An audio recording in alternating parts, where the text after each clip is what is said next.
I bought my first house at 27.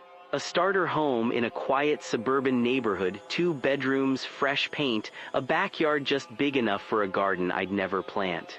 As a first-generation prey, living alone, finally owning something that was truly mine, felt like proof I'd made it.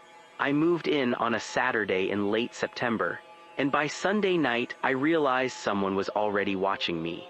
The neighbor directly next door was a man in his late 40s named David.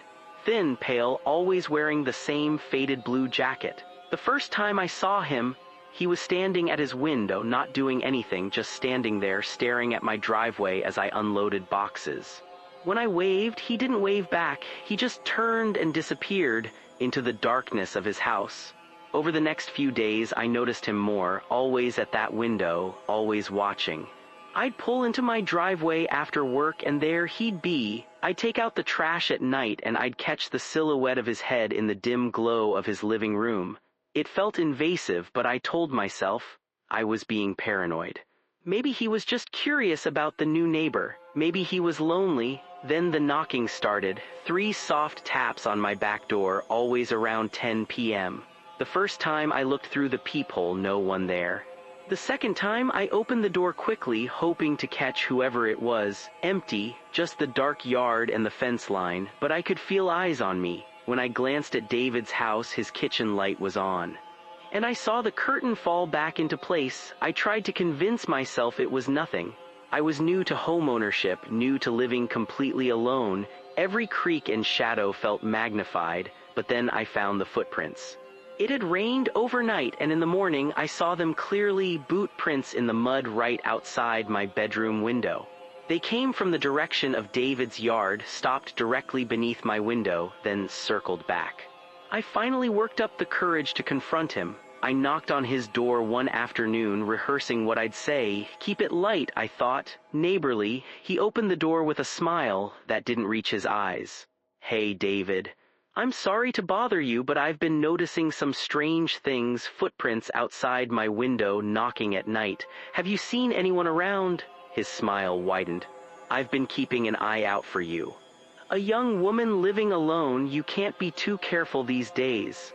The way he said it made my stomach turn. "I appreciate that, but I didn't ask you to watch my house." "Oh, I know," he said, leaning against the doorframe. "But I've been watching anyway. I know when you come home, when you go to bed, when you leave your bedroom light on late at night." He said it so casually, like he was discussing the weather. I backed away, my heart pounding. "Please stop." "That's not okay," he shrugged. "I'm just being a good neighbor. You'll thank me when something happens." I didn't sleep that night. I pushed my dresser against the bedroom door and kept every light in the house on. The next morning, I installed security cameras, front door, back door, driveway. I needed proof of what was happening. The footage was worse than I imagined. Every single night, David came into my yard. He'd stand outside my windows for minutes at a time, just watching. On one clip, he tried my back door handle, testing it, turning it slowly. On another, he pressed his face against my kitchen window, his breath fogging the glass. But the worst part, when I checked his social media, something I should have done earlier, I found photos. Photos of my house. Photos taken through my windows. Pictures of me carrying groceries, watering plants, sitting on my couch.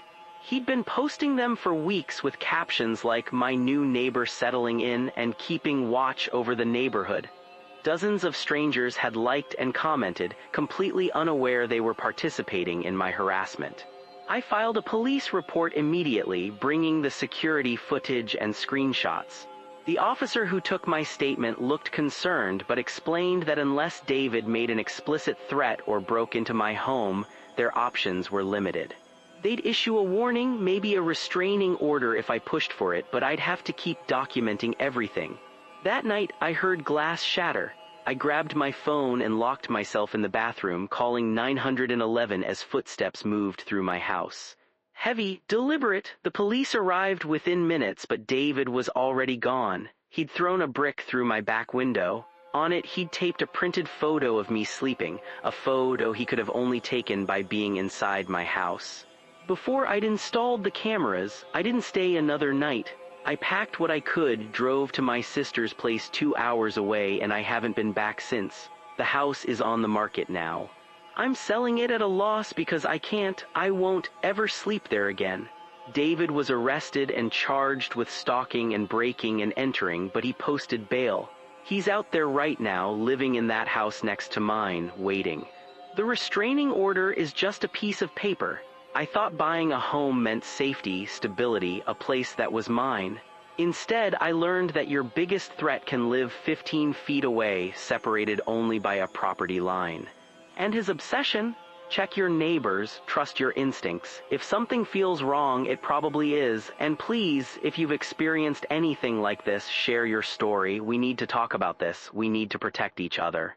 Because the truth is, I'll never feel safe in my own home again.